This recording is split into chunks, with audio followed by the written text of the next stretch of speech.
cawapresnya nama kan banyak, saya 10. Kalau boleh saya sebut yang ada di media, Pak Mahfud sudah masuk namanya, Pak Erick Thohir, Pak Ridwan Kamil, Pak Sandiaga Uno, kemudian ada Pak AHY, ya kan, Pak AHY, Pak Pak Erlangga, ya kan. Nama-nama itu ya masuk dalam peta yang ada di PDI Perjuangan. Guys, denger nggak Mbak Puan tadi sebut nama siapa aja yang jadi bursa bacawa pres dari Ganjar Pranowo? Yang paling jadi sorotan sih kala Puan sebut nama AHY. Lah, AHY? Kak bahaya tadi. Widih, udah ada yang mulai goda-menggoda nih. Kondisi internal Koalisi Perubahan dan Persatuan (KPP) kayaknya lagi panas nih. Ini terjadi usai dua partai koalisinya dirayu sejumlah partai lain. Yang lagi happening, Partai Demokrat digoda partai sebelah, yang tak lain Partai Demokrasi Indonesia Perjuangan alias PDIP. Dari yang awalnya AHY masuk bursa bacawa pres Ganjar Pranowo, berbuntut desas-desus isu Puan sama AHY bakal ketemuan deket-deket ini. Waduh. Nanti Mbak Puan Maharani akan bertemu dengan Mas AHY untuk melakukan dialog, tetapi kami menghormati etika politik. Jadi partai-partai yang sudah bergandengan tangan, membentuk kerjasama, kami hormati. Meskipun demikian, dialog kan sesuatu hal yang penting. Tapi nih, sahabat Kompas.com, godaan PDIP yang mau pasangin Ganjar AHY diterima dengan positif loh. Apalagi pinangan Anies Baswedan kan juga belum sampai nih ke AHY.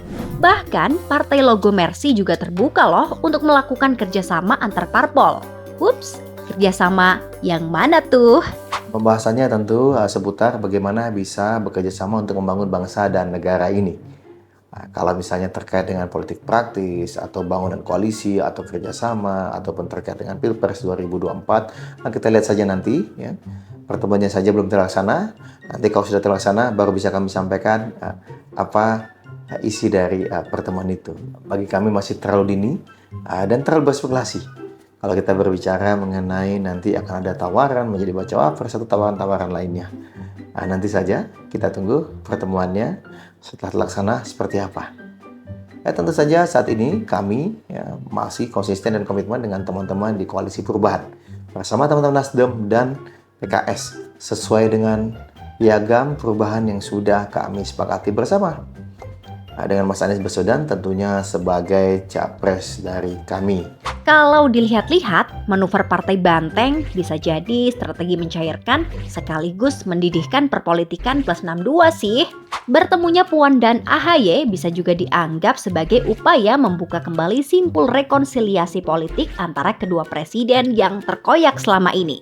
Jadi bukan cuma soal kedua tokoh yang sama-sama jadi generasi penerus politik dari kedua orang tuanya. Itulah yang akhir-akhir ini kita lihat, di mana AHY, dalam hal ini Demokrat lah secara umumnya, menyatakan akan mengevaluasi kemungkinan bergabungnya mereka dengan Koalisi Perubahan bila mana Anies Baswedan, dalam bahala ini adalah Koalisi Perubahan, tidak juga menyampaikan siapa calon wakil presiden yang mereka ajukan. Mengapa AHY bisa berpindah? Cara lihatnya sederhana. Dalam dunia politik yang pertimbangan utamanya adalah saya dapat apa, maka pertanyaannya adalah Demokrat dan AHY dapat apa di Koalisi Perubahan? Dan potensial beliau tidak mendapatkan apa-apa sekali, dan lebih parah lagi, ibarat peribahasa kita, AHY dan Demokrat itu bisa menjadi sudah jatuh di timpa tangga. Sudah tidak dapat calon wakil presiden, kemungkinan juga akan kalah di dalam pelahan pilpres. Mengapa PDI menangkap ini? Setidaknya menurut saya karena dua hal. Pertama adalah bagaimanapun jika misalnya AHY dan Demokrat bergabung di dalam koalisi pendukung Ganjar, otomatis itu akan menambah suara Ganjar, khususnya para pemilih Demokrat dan AHY gitu ya. Yang kedua, sekaligus untuk memblok jangan sampai justru labuhan AHY kalau misalnya keluar dari koalisi perubahan justru pindah ke Prabowo, yang otomatis akan menaikkan elektabilitas Prabowo dan mungkin akan membuat selisih antara Prabowo dengan Ganjar itu makin melebar, ya, makin membesar. Nah, apakah kemungkinan Ganjar akan menjadikannya sebagai wakil presiden? Saya kira tidak. AHY itu bukan pilihan yang paling utama. Kalaupun disebutkan namanya, mungkin beliau ini pilihan keempat, kelima gitu. Kalaupun nanti ikut bergabung. Tetapi, apakah kalau kemudian tidak menjadi wakil presiden di koalisi, katakanlah Ganjar ini, AHY akan mengundurkan diri? Kalau elektabilitas Ganjar jauh lebih tinggi dibandingkan dengan Pak Prabowo, saya kira dia nggak akan mengundurkan diri sekalipun wakil presiden tidak ditemukannya. Kenapa gitu? Karena potensial akan menang.